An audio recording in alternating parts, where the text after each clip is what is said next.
اس دنیا میں ہر شخص یہ چاہتا ہے وہ خوش رہے اور خوشی کے لمحات کبھی بھی ختم نہ ہوں۔ ان خوشی کے لمحات کو اکٹھا کرنے کے لیے یا خوش رہنے کے لیے وہ بہت سے پاپڑ بیلتا ہے، لیکن پھر بھی ہم نے یہ دیکھا ہے کہ اکثر لوگ گلا شکوہ کرتے نظر آتے ہیں، خوش نہیں ہوتے ہیں، افسردہ ہوتے ہیں۔ اس کی بنیادی وجہ اگر ہم تلاش کریں تو وہ یہ ہے کہ ایسے لوگ، ان کے پاس جو موجود ہے، جو ان کو حاصل ہے، وہ اس پہ شکر گزار نہیں ہوتے، یعنی ان میں گریٹیٹیوڈ نہیں ہوتا، وہ اس پہ شکر نہیں مناتے۔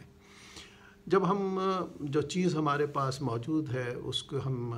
شکر نہیں ادا کرتے تو پھر یقیناً ہمیں دوسری طرف دیکھنا پڑتا ہے، ہم دوسری طرف دیکھتے ہیں، یا پھر انسان کے پاس جو چھوٹی موٹی خوشیاں ہیں ان کو وہ چھوڑ کر، بھول کر ایک بڑی خوشی کی تلاش میں رہتا ہے، اور اس کی وجہ سے اس کو جو حاصل چھوٹی موٹی خوشیاں ہیں، چھوٹی چھوٹی، ان کو وہ فراموش کر دیتا ہے، اور پھر نتیجتاً افسردگی اس کے ساتھ رہتی ہے۔ تو لہٰذا خوش رہنے کا ایک ہی سادہ سا نسخہ ہے کہ ہمارے پاس جو موجود ہے ہم اس کو انجوائے کریں، ہم اس کو پر اللہ تعالیٰ کا شکر ادا کریں۔ جب ہم شکر ادا کریں گے تو پھر ہمیں اس نعمت کا یا اس موجود کا جو ہمارے پاس ہے اس کی اہمیت کا احساس ہوگا، اور پھر ہم اس کے فائدے اپنے ذہنوں میں کریں گے۔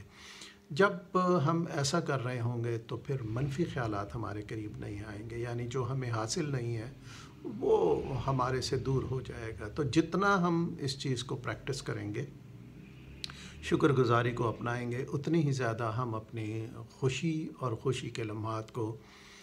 زیادہ سے زیادہ کر سکتے ہیں۔ دیکھیے، ہمارے پاس خوش رہنے کو بہت سی چیزیں ہیں، ہماری فیملی ہے، گھر میں مختلف انواع و اقسام کی چیزیں ہیں، کوئی اچھے دوست ہو سکتے ہیں، اور اس طرح کی بے شمار چیزیں ہیں جن پر انسان شکر گزاری اختیار کر سکتا ہے۔ تو اگر ہم ان سب چیزوں پر شکر گزاری اختیار کریں تو یقیناً ہم خوش رہ سکتے ہیں، اور مسلسل اگر اس کو ایک عادت کے طور پہ ہم اپنا لیں شکر گزاری کو، تو ہم اپنے خوشگوار لمحوں کو ایک لمبی عمر دے سکتے ہیں۔